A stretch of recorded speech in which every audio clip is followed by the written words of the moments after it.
for having me into your meetup group, and thank all of you for joining. It's late at night, but you all obviously you are interested in financial modeling, so that is great. And I like to keep this interactive. Can you raise your hands if you can hear me okay? I want to make sure that you can hear okay the audio, right? Oscar, very nice. Who else here? Ellie, good. Perfect. Joanne, good. They can see your hands. And by the way, I'm looking over. When you see me looking here, I'm looking at you. I have a screen. I have a second screen. I can see everybody on my screen. So that is great. It's nice to see all of you here. And I look forward to sharing some ideas with you today on financial modeling. So let me share my screen. If you wanted me to do a quick introduction, you can see my presentation there, Ilgar. Yes. Yeah. Okay. Let me. Yeah. You can see that screen, and I'm happy to share this with you. Yes. You can see it here. Okay, yeah. good. And I have I have everyone's names up. I'm just gonna get it organized, and the chat. If anybody has a question or wants to chat, you can put it. I have the chat open here as well. So very quickly, who am I? I am executive director of the Financial Modeling Institute. Here's my email address and our website. You can check us out. FMI is the only financial modeling accreditation organization in the world. We're the only organization that allows people to prove and validate that they have strong modeling skills by doing a very challenging, rigorous exams in order to demonstrate that they actually have good modeling skills. And so I've been building this organization, Financial Modeling Institute, with a number of other people. We've been doing it for around 7 years and seeing a lot of exciting things happening. I'll tell you more about our exciting partnerships in a few minutes. I have spent all my career in financial modeling. I started as a banker, and I worked for a few years in banking, including at Citibank. 20 years ago, I started a financial modeling training company called the Marquis Group, and I sold that company earlier this year. After 20 years, I sold it to an American US company called Training the Street. I also teach advanced financial modeling at Queen's University, a big university in Canada. I am here in Toronto, Canada, and so I have been teaching financial modeling and involved with financial modeling for a long time. And as I told you, FMI is the only organization in the world that allows people to really become recognized for having excellent modeling skills. We have 3 levels of accreditation, but the only one to think about is the first one. You have to do them in order. The first level accreditation is 1 star. It's called the AFM, the Advanced Financial Modeler accreditation. It is it's no multiple choice. It's a 4-hour exam, where basically what people have to do is you have to build up on the exam a full financial model from scratch. From nothing, you have to build up a full financial model. And if you can do that in under 4 hours and it's proctored, you're being recorded. If you can do that, then you become an AFM, an Advanced Financial Modeler. For those who are just starting financial modeling and want to learn, we have our Foundations program. It's called FMI Foundations.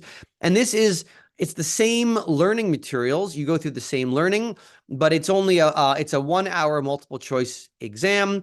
So you're not building the model with your hands, but you're learning the ideas. And then hopefully after people get foundations, they'll come back and pursue the AFM first level accreditation. So that's, and I'll share these slides with Ilgar after he can share them. This just talks about what we do, the format of the exam, and you can see some of this on your own.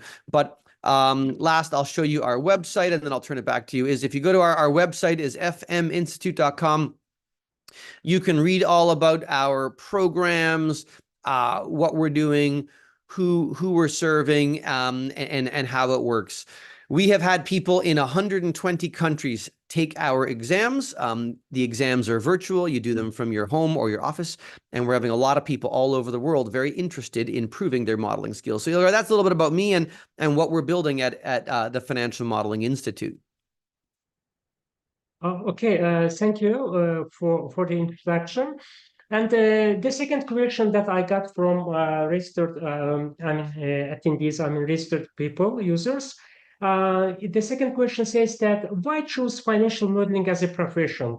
Is Great. accounting knowledge essential for a financial modeler? And if so, in what context? That was the second question. I mean, question that I got from. What was the second part? The second. Second part, it was related to accounting knowledge. Is accounting knowledge essential for a financial modeler? And if so, in what context? Okay, great. Excellent question. Is accounting, I don't want to forget, I'm going to talk, is accounting knowledge required in what context? Context. And then, sorry, Yeah. the first question was, the first question you asked was why should I pursue a profession in financial modeling? Yeah, great. Okay, that's excellent. And the second question here is so let me start by answering this question. What is a financial model?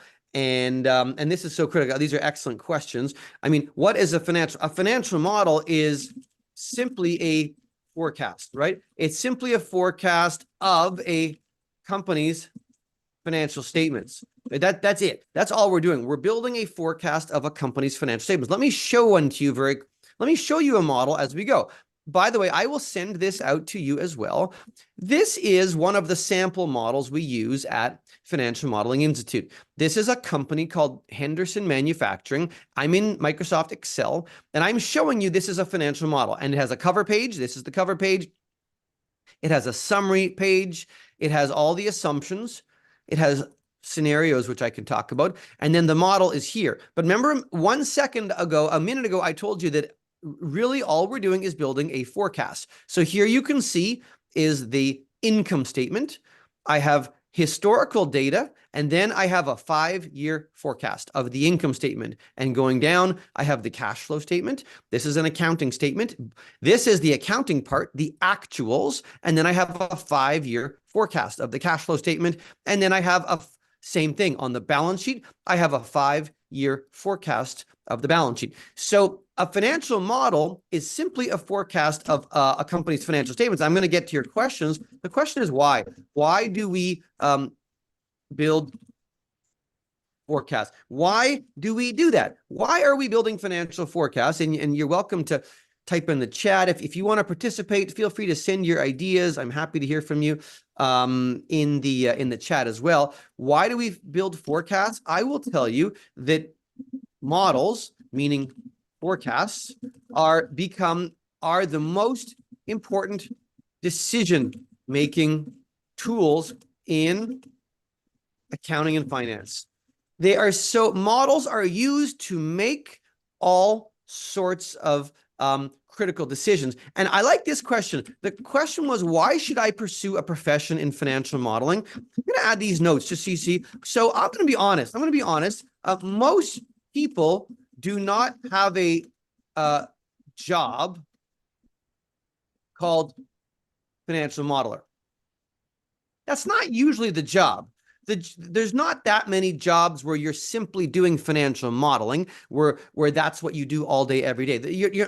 I haven't seen too many jobs that just say, we are looking just for a financial model. It happens sometimes, but not that common. But what is very common,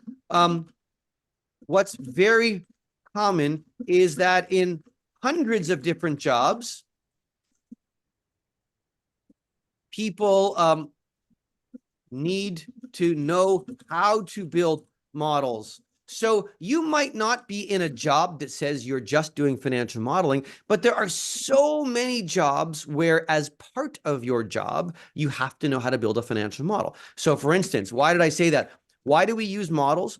We're building, why do we forecast? Well, models have become the most important decision-making tool in accounting and finance. Let's talk about the types of decisions.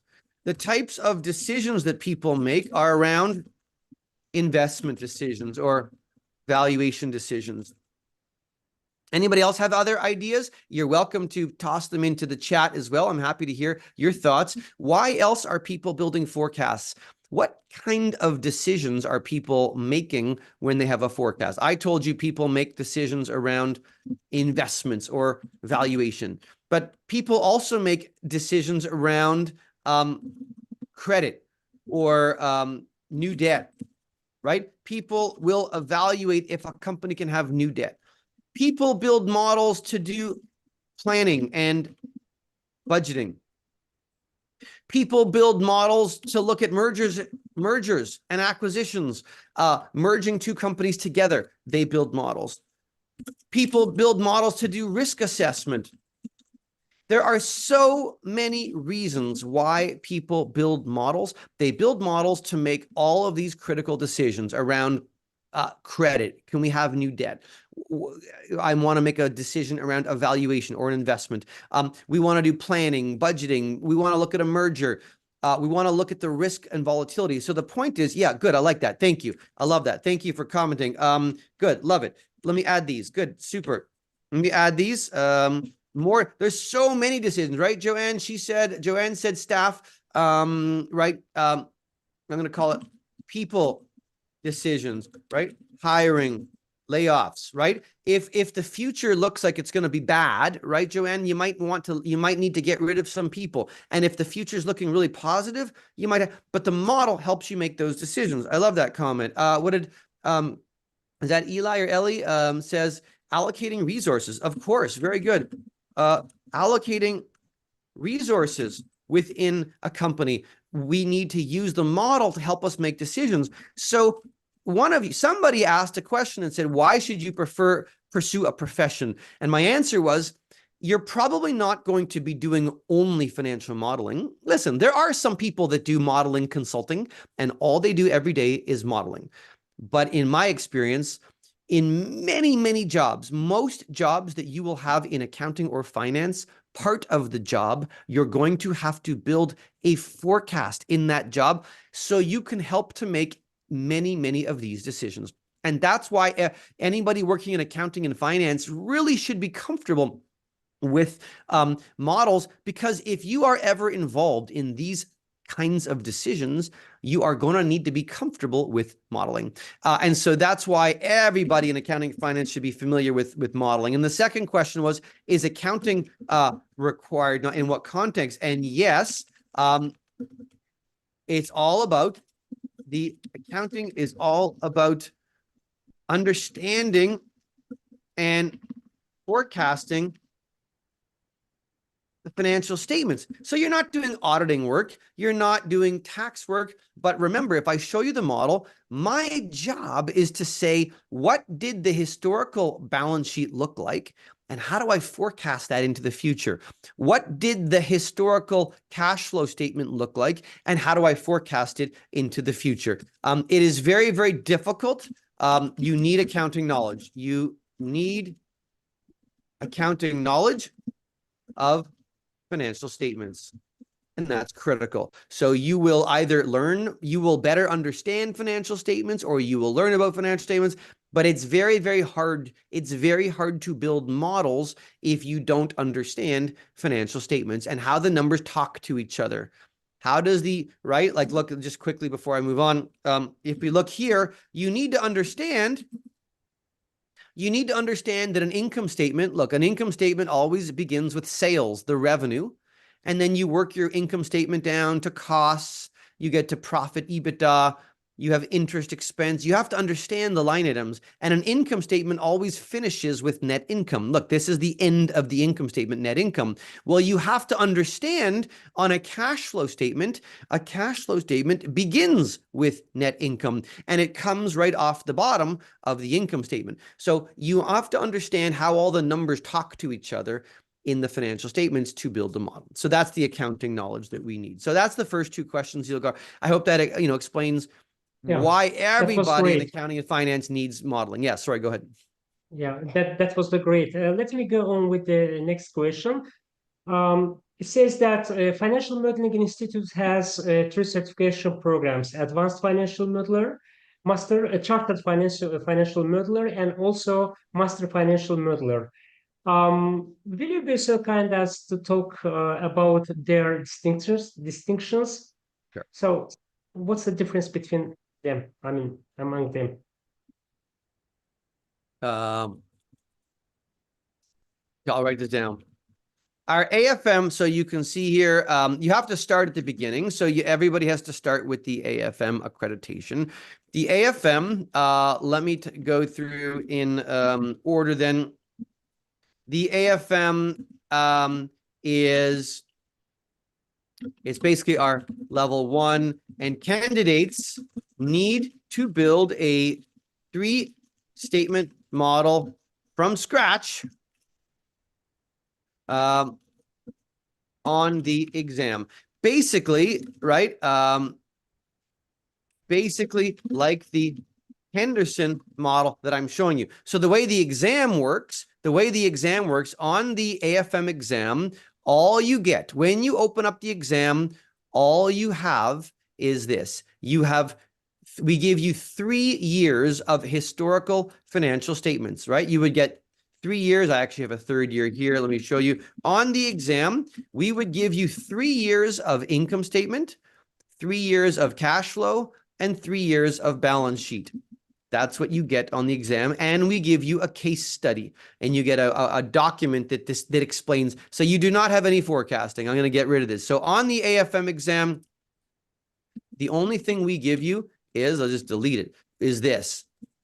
You have just that. You are given 3 years of income statement, cash flow, balance sheet. And then you have to, that's it. You have to build up a cover sheet. You have to build an executive summary. You don't have it. You have to make the assumption sheet from the case study. You have to make a scenario page, and you have to build up the model. I'll undo that. You have to build up a revenue forecast, and you have to be able to forecast the company's revenues, and you have to forecast the company's costs, and you have to know how to build up all those schedules and make them talk to each other in under 4 hours. That is the AFM program.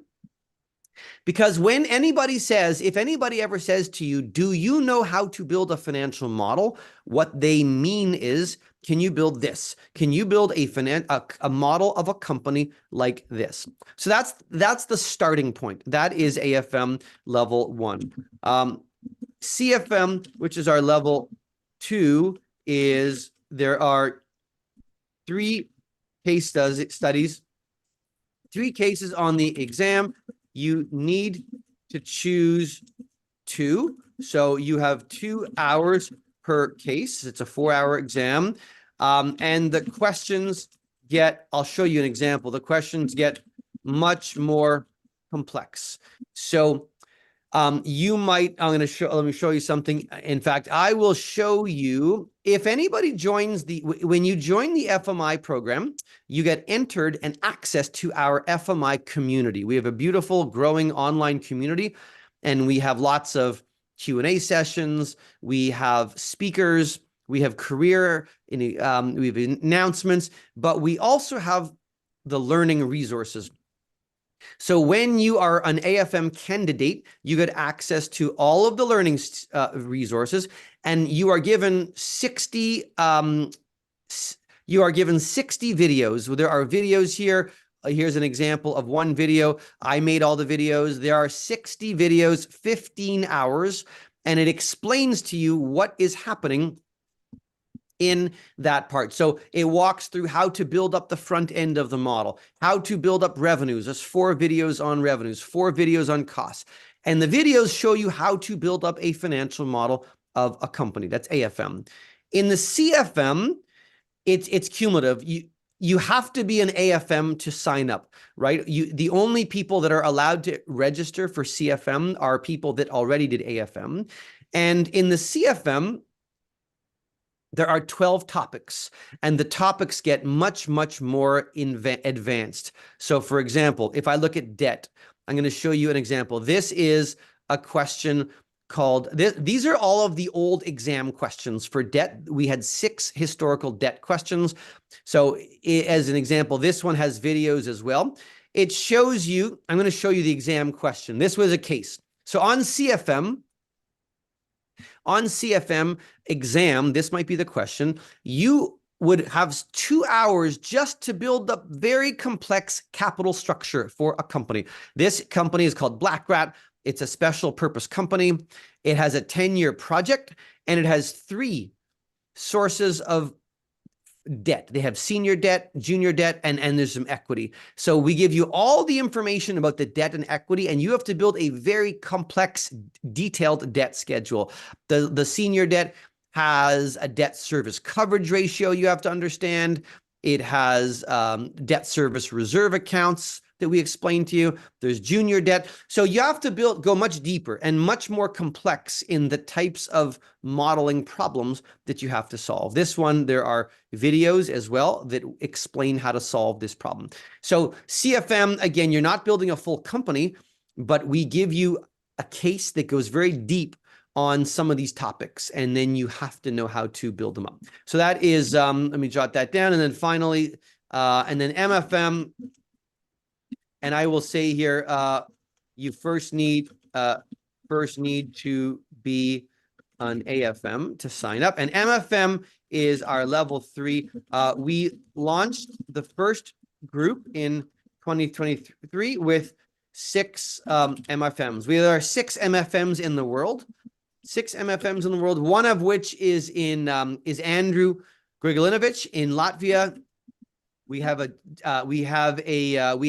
Danielle Stein-Fairhurst, right? You read her book. Danielle Stein-Fairhurst is in Australia. We have another, Ian Bennett is the head of PwC's financial modeling in Australia.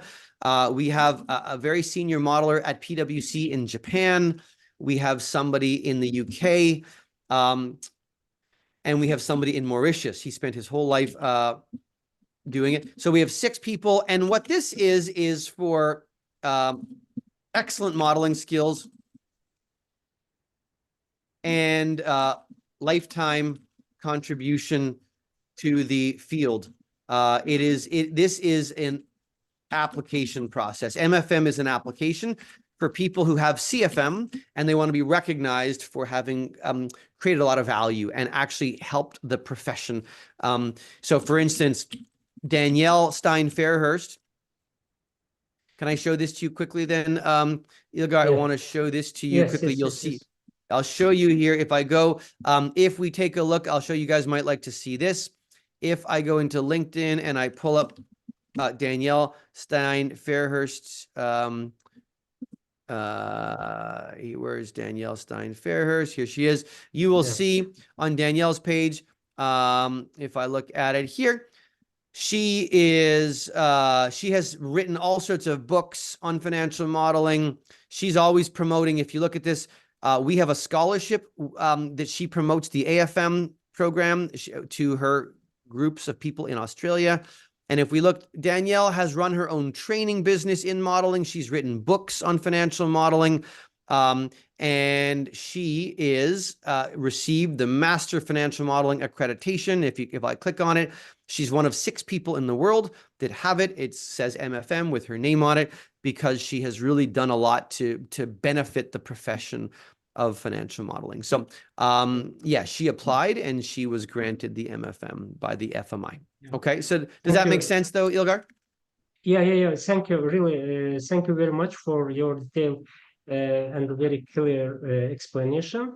I would like in my turn to go on with the next question. Yes. I really love this question. It says that what tools are permissible in financial modeling exams? While Excel is commonly used, is there consideration for other tools like Google Sheets, Power BI, or VBA? So basically, on the AFM exam, as you know, on the AFM exam, you need to build a model as you would in real life.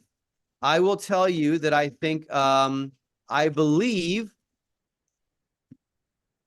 99% of people use Excel to build their model on the exam, because that is what most banks and companies use to build models. You can use Google Sheets if you like. I will tell you that that the keyboard shortcuts are not working as well. You still have to submit a file. So if you do it in Google Sheets, you have to build it in Sheets and then you probably need to download it as an Excel file so you can submit it, because you have to upload your file so that our graders can start to grade it. So with Google Sheets, you would still have to send us a file that we can grade. But if you want to work in Google Sheets, you are welcome to. You can use VBA. You're welcome to. Most people do not, but it's not needed. And most people do not use VBA on the exam, but you're welcome to. Most people are doing just, I'm going to show you the Henderson. Most people, actually, I lied. You could use Google Sheets, but on the exam, remember, on the exam, we give you an Excel spreadsheet. And on that Excel spreadsheet, we give you 3 years of historical financial statements. So most people just keep working in the Excel spreadsheet. If you really wanted to upload it to Google Sheets and work in Google Sheets for 4 hours, you could. No, I don't think anybody has done that. And I would encourage, most people that work in accounting and finance jobs are using Microsoft Excel. So I would highly recommend that you work in Excel.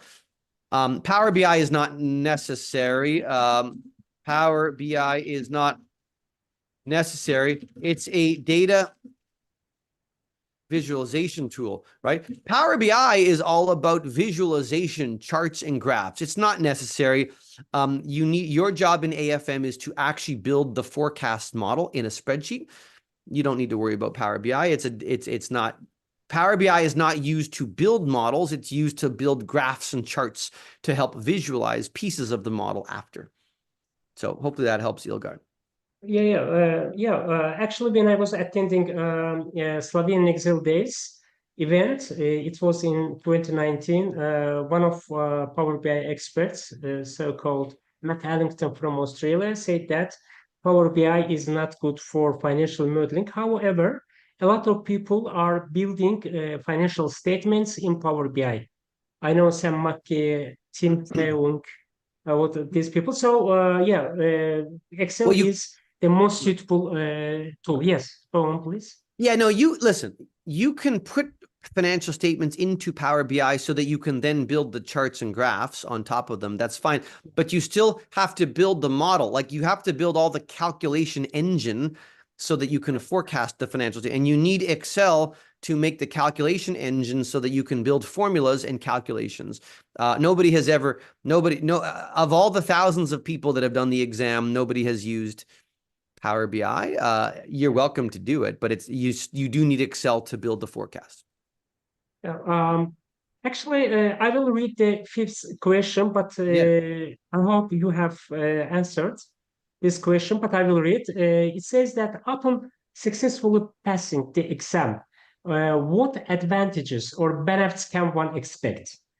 So this is the 5th question. Sorry, say that. What was the first part? What you said? What advantages can people expect from what? If someone successfully passes the exam, for example, advanced financial modeler, so what kind of advantages or benefits he can expect? So this is the question.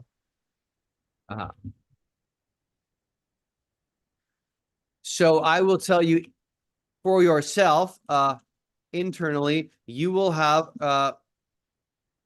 tremendous confidence. You will have tremendous confidence that you can talk about modeling, that you can build models. You will feel like in yourself that you feel much more comfortable, confidence and comfortable. Like most importantly, you are going to feel very comfortable building models, and you will be able to tell people if you are working at a company or at a bank, you will be able to tell people, and you will be able to prove it, right? I will put you will be able to build better models than most people. Can I tell you that we are seeing more and more people, more and more organizations in the world are using our AFM as an internal standard, basically. So as an example, PwC, you've all probably heard of Pricewaterhouse, PwC, the big accounting firm. In many, many PwC offices all over the world, in the Middle East, in some parts of Europe, in Asia, and in Australia, if somebody works at PwC and they want to join one of the deals teams, if you want to work on the corporate finance deal team at PwC, they tell people you first have to get the AFM. They want to hire people only, or they want to bring people onto the team to do deals only if they have the AFM. So I think you're going to start seeing more and more organizations asking for it, looking for it, because they want to know that if someone's building a model, that they've got the right skills, that they actually know exactly what they are doing. And so, so yes, I was going to say, what benefits can you expect? You are going to feel like you've got confidence and the skills to build models. Your boss will know, and you may start to see already, you may start to see jobs that require modeling skills, or they might even say, start to say AFM. More and more people are looking to hire with candidates that have the AFM designation, and you might start to see that. And it might be helpful to get a job where you'll be building some models. So, and over time, it should be more and more and more people asking for it. Yeah, thank you very much. Next question is about it says that during the advanced financial modeler exam, which Excel features and functions should be prioritized for success? Prioritized for success. I mean, it's a little bit tough for me to pronounce. No problem. Yeah. Which features do you need?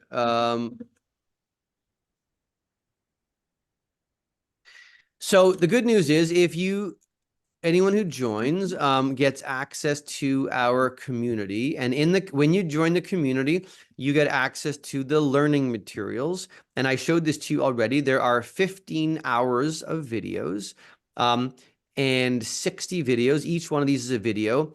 All of the Excel skills you need are covered in the various videos. So as an example, you need to know how to build scenarios in a financial model. And there's videos, a 10-minute video on how to build scenarios. I will show it to you. You need to know, if you build up a model, you need to know how to build up a scenario page. Well, a scenario just allows you to have more than one option. A scenario says, hey, for cost inflation, I don't know exactly what the cost inflation will be. So let's have a base case and a best case and a worst case. And then you have to be able to have the live case. The live case is the one running in the model. And this is an Excel function. I will tell you, some people use an if statement. Some people use an if statement to build this. We don't want to do that. We like to use Excel's choose function. And you'll see here the choose function. Let me move this.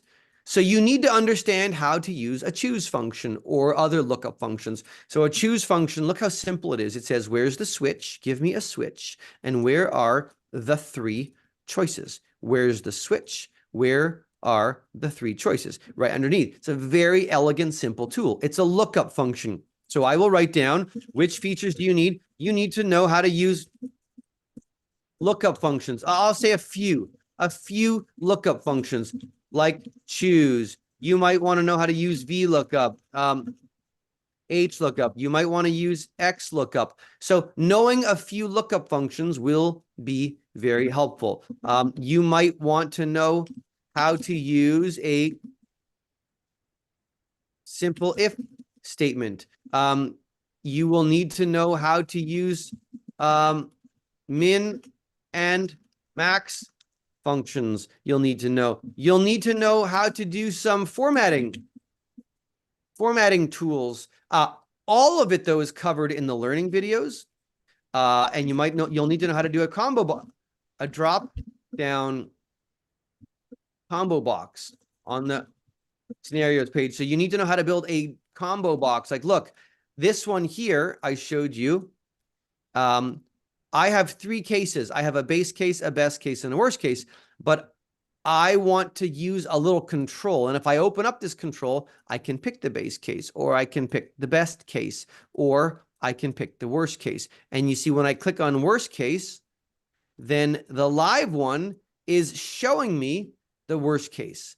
It's taking the worst case and it's lifting it. It's putting it up here. So this is the one that's live. This is the one running in the model. And if I make it base case, now look, the base case values are going up into the live case, and this one is running into the model. So you need to know how to build a drop-down box as well. This lives under the developer tab. If you go under developer and then insert, and then there's a combo box. So you go developer, insert, and the combo box, and that's where you can find how to make a drop-down box like this. Okay. Does anybody not see it? By the way, does anybody, if you are in your Excel, does anybody not have the developer? Is anybody here not? Is there anybody that does not see the developer on the?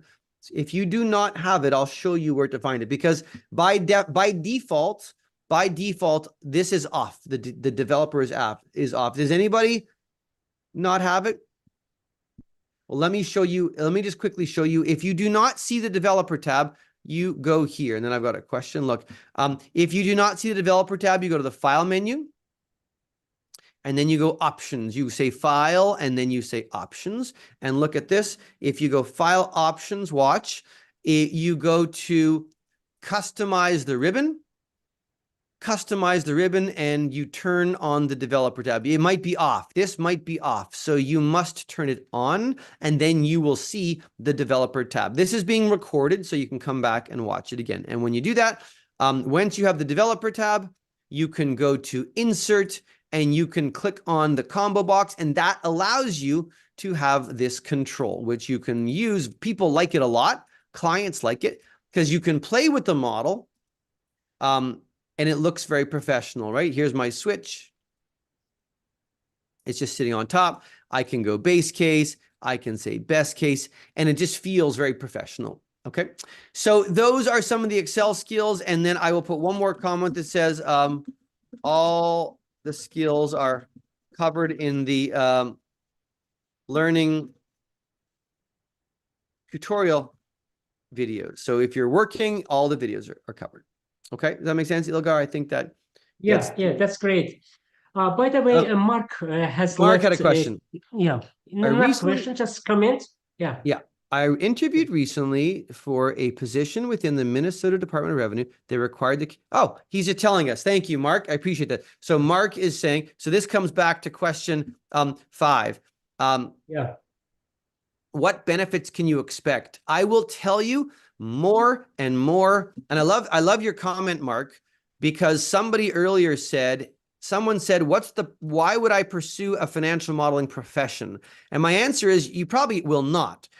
You're probably not going to be doing just modeling. But as Mark said, he interviewed for a position within the Minnesota Department of Revenue that required modeling skills. So I bet you, I don't know what the position was called, Mark. I'm going to guess it was not a financial modeling job. It was probably some sort of an accounting job or a finance job.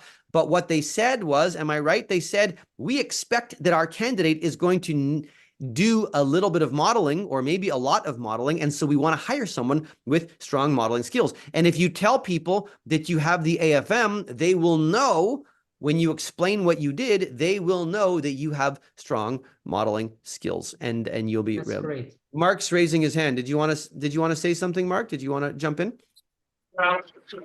Thank you for another great webinar on financial modeling. I was just going to say that actually was a forecasting position that was looking to forecast state revenues for 2 to 5 years out, which normally we have an econ department that does that, but they're moving and created an entire new division for revenue forecasting, and the individual who's leading that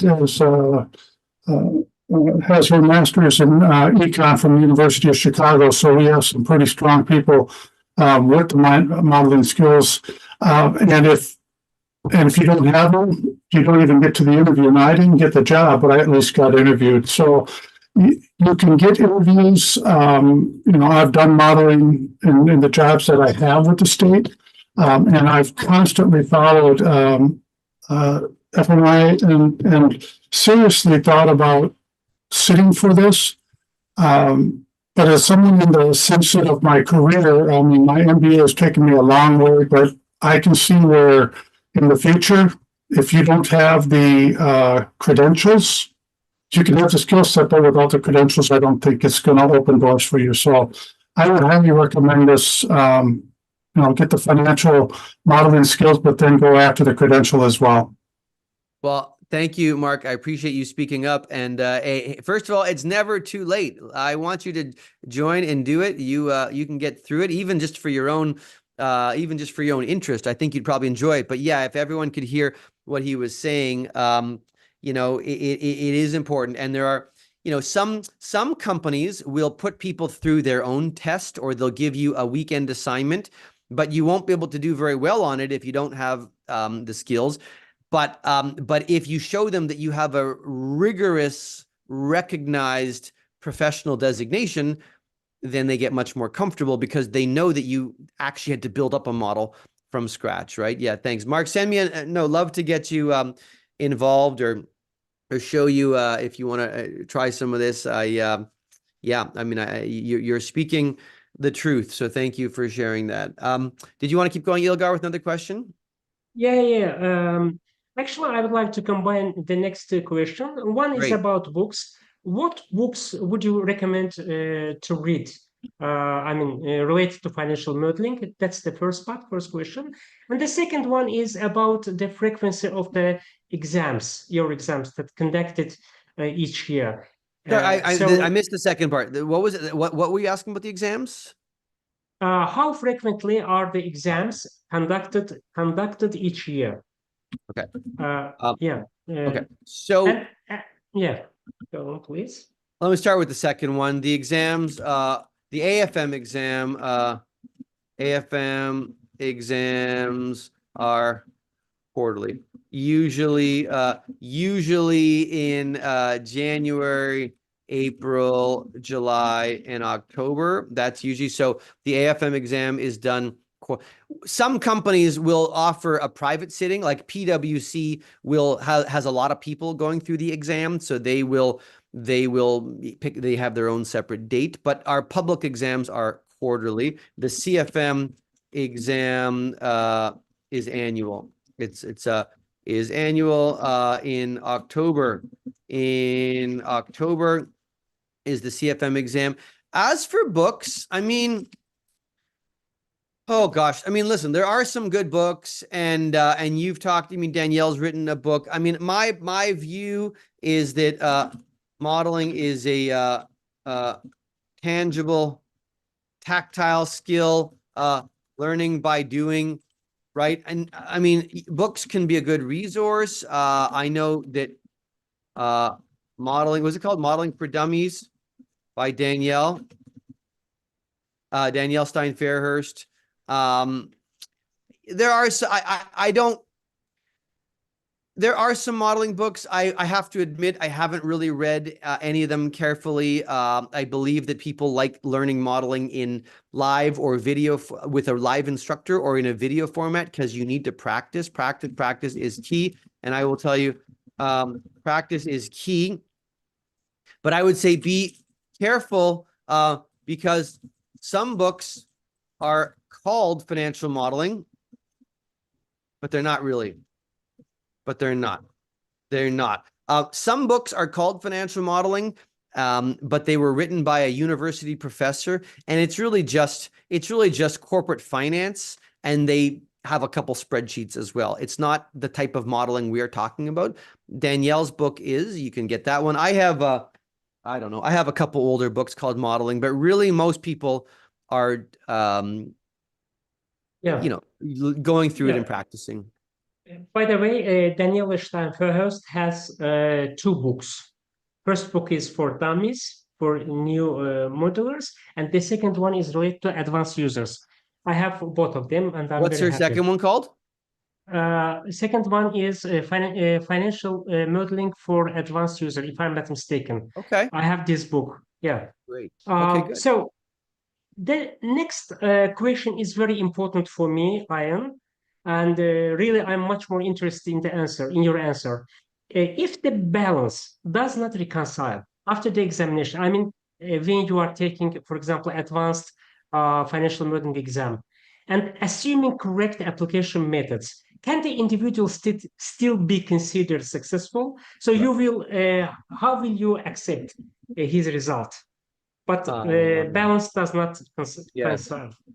It depends on the type of mistake and how many. So let me show you an example. We have a very detailed grading rubric. We have a very detailed grading mechanism that we use. We have graders all over the world, and they look at the models. So let's go back to Henderson. So here's the Henderson model, and you can see here, I'm going to make some mistakes. I will make some mistakes. So we are looking at hundreds of things. We are looking at, did you build a proper revenue forecast? Did you build a nice we are looking at hundreds of little things.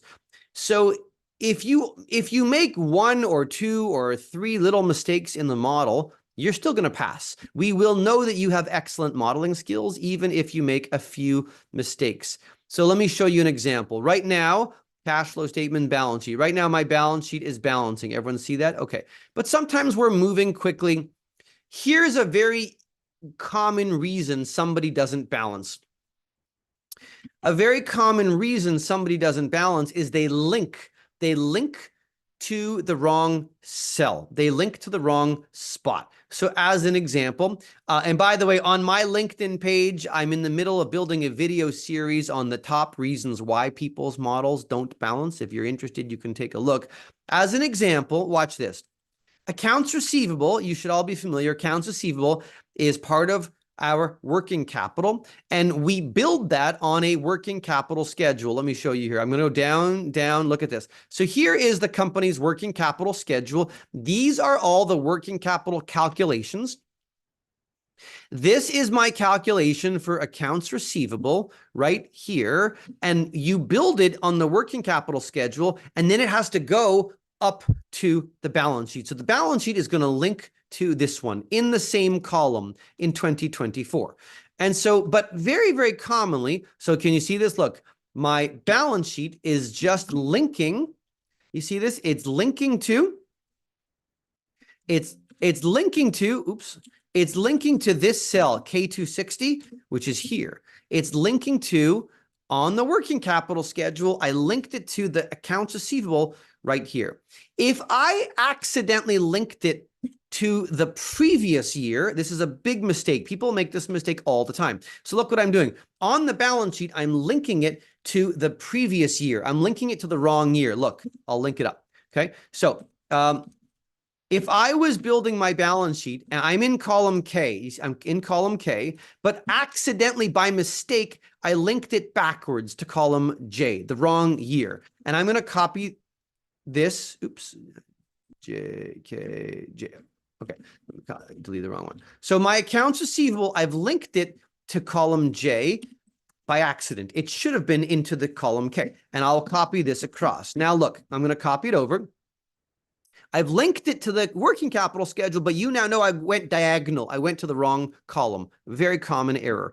When I go to the bottom, look, my balance sheet's not balanced, and you might not catch that. Right, you might finish the exam and the time might run out and you might not catch it and the balance sheet's not balanced. I can tell you, if this is the only mistake you make, if everything else looks good and you only make one mistake like that, yes, you're going to pass. Our graders will know, oh, they were rushing. They accidentally linked it to the wrong one, and you will pass. It does not have to be perfect. It has to be very good.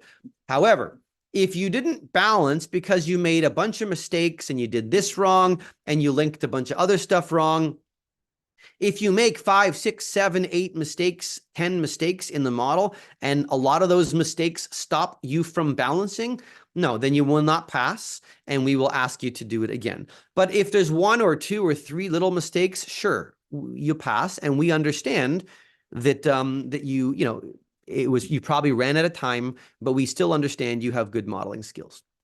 Okay, I hope that helps Ilgar answer the question. Yeah. Thank you very much. I would like to go on with the last question. Actually, I have 2 questions. I will ask these 2 questions. combining them. So first one is related to the transparency and ethical behavior of maintained in the financial modeling process. So that's the first part. And the second part is what advice do you offer for professionals seeking continuous improvement in their financial modeling skills?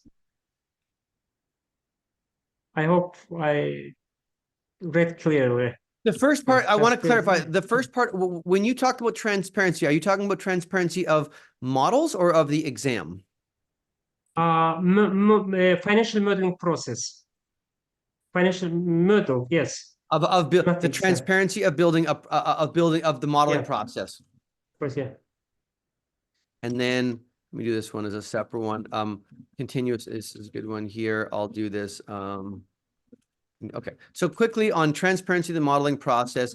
This is so important. This is so important. It comes down to the model, the person building the model is in a critical role, right? A good model has to tell a story. It has to tell it has to be clear and understandable, so people can feel comfortable. So when you receive the Henderson model, I want you to go through the Henderson model. You're going to realize it's all very simple. You're going to say, this is a simple formula. I understand it. This is a simple link. This, what are we doing here?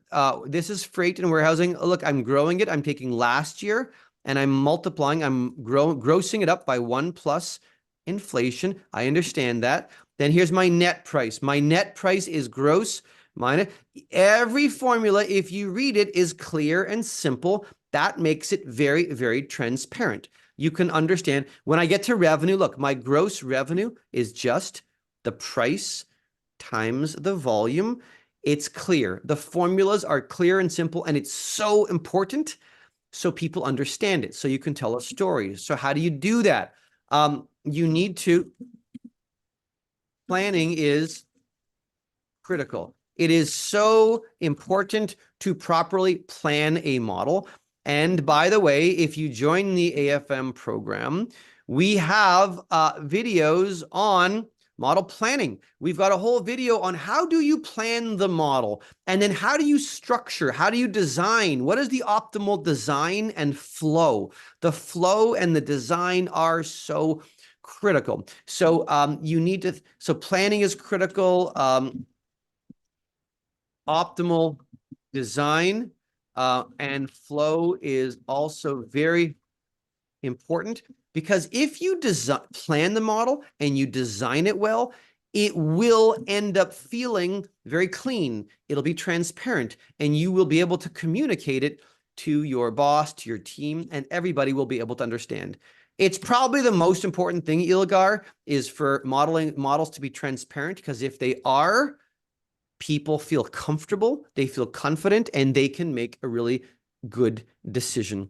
And so that's what people learn at AFM. In the AFM program, you don't learn only how to build the calculations, you learn how to build a model that's clean and transparent, and that's so important.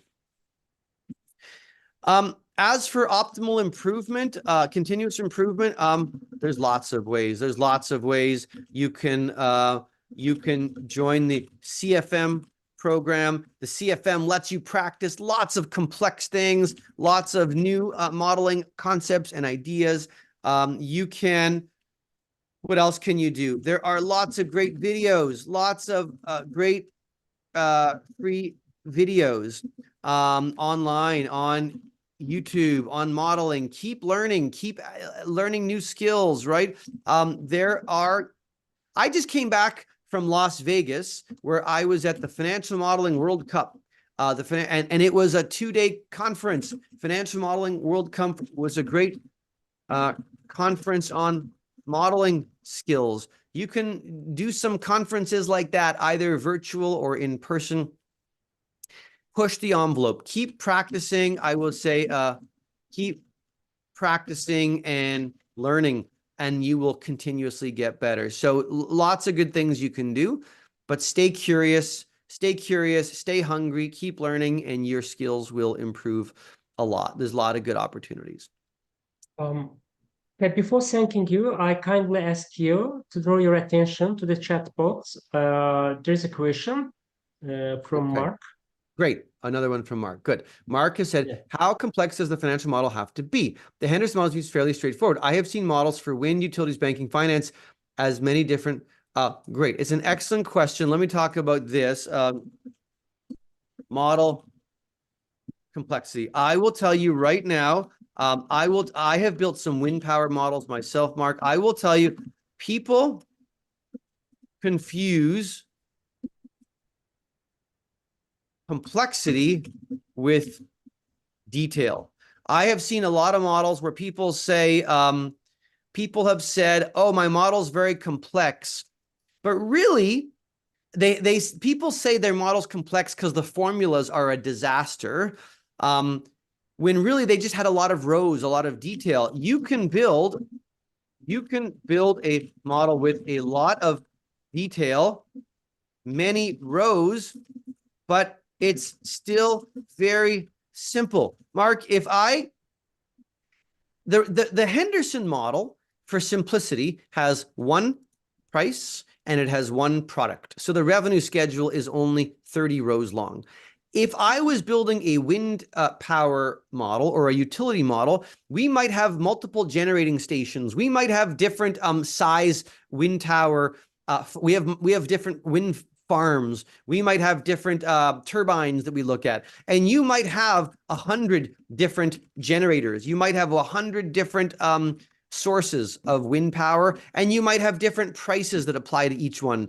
It doesn't mean it has to get more complex. It just means it gets more detailed. You might have 100 rows to show you your different assets, and then you might have 100 rows to show the pricing, and the pricing might be in different currencies, and you might have to convert them into a local currency. It doesn't have to get harder. It just has to get well. And if a model's well designed, you can have a lot of detail and still people will feel it's very, very simple. Whenever I've seen models that have crazy formulas, people think it's complex, but a complex formula does not mean the model's complex. It just means that they built something in a very inefficient way. And Mark, I come back to this idea where what you saw I did is I repeated an assumption, and I'm building very simple formulas all the way down. I've done this with massive, huge models. If you build very, very clean, very organized, and you repeat an assumption, you can have very simple formulas. Your model might get very, very tall. That's okay. I've had models that are thousands of rows. That's okay. But they're still very simple. So we don't specifically teach people how to do wind or utilities models. But I will tell you, Mark, I've built models for companies in dozens of different industries. The discipline is always exactly the same. If you understand the discipline of laying things out in a very clean, simple way and pulling them together, if you get very comfortable, if you practice and get very comfortable with some of our sample models like Henderson, you will recognize that you can do the exact same thing with any company. Don't be confused. Don't be fooled by crazy, complex formulas. It's usually suboptimal. I'm going to show this to you, Mark, as I wrap up. Mark, have you ever seen a formula like this? Look at this formula.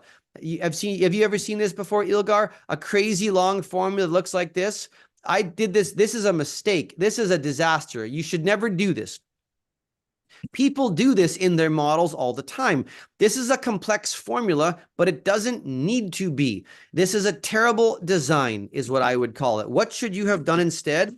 So Mark, you might look at this and go, oh my gosh, this is so complex and every formula is huge. I'm going to look at this and go, no, that's a disaster. Someone made a big mistake. They're making my life difficult.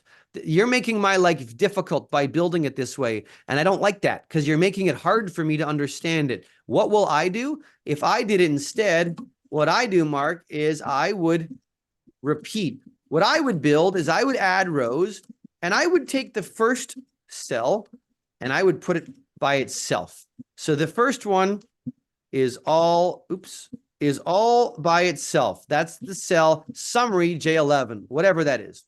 Then I would take the second one and I would put that all by itself. And then I would take the third one and I would put this one and I would copy it and I would put it all by itself. And then, oops, and I would make this one all by itself. And then I would build a formula that looks like this. The calculation, my calculation is not going to be that. This is terrible. I don't want a formula that looks like this. What I'm going to do is I'm going to take the I'm going to take this one, divide this one, multiply by this one, and I think what I did is I added that one. And I got the exact same answer, right, Mark? It's exactly the same. But now would you agree it's so simple? It's clean. It's elegant. Anybody could understand it because you can see what I'm doing. Big, long formulas are not an indication the model's complex. It's an indication that someone did not have good modeling skills and they did not build it in a very clean way. Build it like this. Do not build formulas like that because nobody understands it. You will feel much more comfortable with all your models if features and tools look like that. So that's what I would say on that front. And yes, that's the discipline that we encourage in the AFM program. But we do not talk about real estate or solar power. Once you know these skills, you will be able to apply them to any company model. Okay, so Ilgar, that answers your question. This has been great. Thank you for having me in. I'm going to send you the notes to share, my notes, and I'm going to share with you the model and some slides so that people can review them on their own. Yeah. Just not more than 2 minutes, please. Mark says that does the FMI help the user learn these types of models? I think yes. If you are going to be a member of community, you will have access, right? Well, sorry. So yes, if he means this, Mark, if you mean a model like Henderson, 100%. We expect and people learn how to build a nice, really clean, beautiful model like Henderson. That's what the whole AFM program is about. Remember, on the AFM exam, you have to build a model just like this one. You have to build a model just like this one from scratch. You have to build up the whole thing by yourself. So yes, this is what AFM is all about. What AFM does not do, AFM does not talk about bank models, utilities models, oil and gas models. We do not talk about any industry specific sectors, but we talk about the modeling discipline and the approach. Okay. Thank you very much. Yeah. Thank you very much, Ian. You want me to do the last one more came in? I can do it quickly and then go here. It says, I understand that the models must be simple, but are there some situations that the only way is using complex model? I have to tell you, maybe that's true, but I will tell you, is that Ellie? How do you pronounce that? Ilgar? That Ali. Okay, Ali. Yeah. Ali, maybe that's true. Never say never. But Ali, I will tell you, 99% of the time, 99% of the time, when I have seen models that feel really complex, what really is happening is I'm seeing this. Everywhere I look is terrible formulas that look like this. And when you stretch it out and organize it much better, when you plan it and make it clean, suddenly those models become clean. Listen, sometimes there is complexity. Sometimes there is complexity around certain pieces of debt or around some very complex pieces of capital. But even then, you can make them simpler if you organize it and lay it out in a very, very clean, simple way. It always feels much better when you're much cleaner and organized. So, so that's what I will say. Okay. Okay. Thank you, Ilgar. Great to meet all of you. Thank you. Be in touch. Feel you can follow me on LinkedIn. And I hope to meet some of you in the future as you continue your modeling journey. Thank you very much. I highly appreciate your contribution. Last comment I would like to make. First of all, I love the way your explanation, you do it in your videos, as I'm also going to take advanced financial modeler exam. Is perfect. And second comment is related to practice. Really, practice is key. If you want to be successful, just sit down for 4 hours, take the exam from beginning to the end, and you will be successful. So thank you very much. Thank you for your help. Thank you for your time. And once again, I hope a lot of people from Azerbaijan will take this exam I in hope so near too. future. And I hope to get out there in person and visit you in person. And I look forward, Ilgar, when you do the exam, I know you're going to do it. And I look forward to celebrating your AFM with you soon. So no pressure, Exactly. no pressure, but you'll get it. And thank you for having me in today. It's great to meet all of you. Take care, everybody. Okay, thank you. Bye.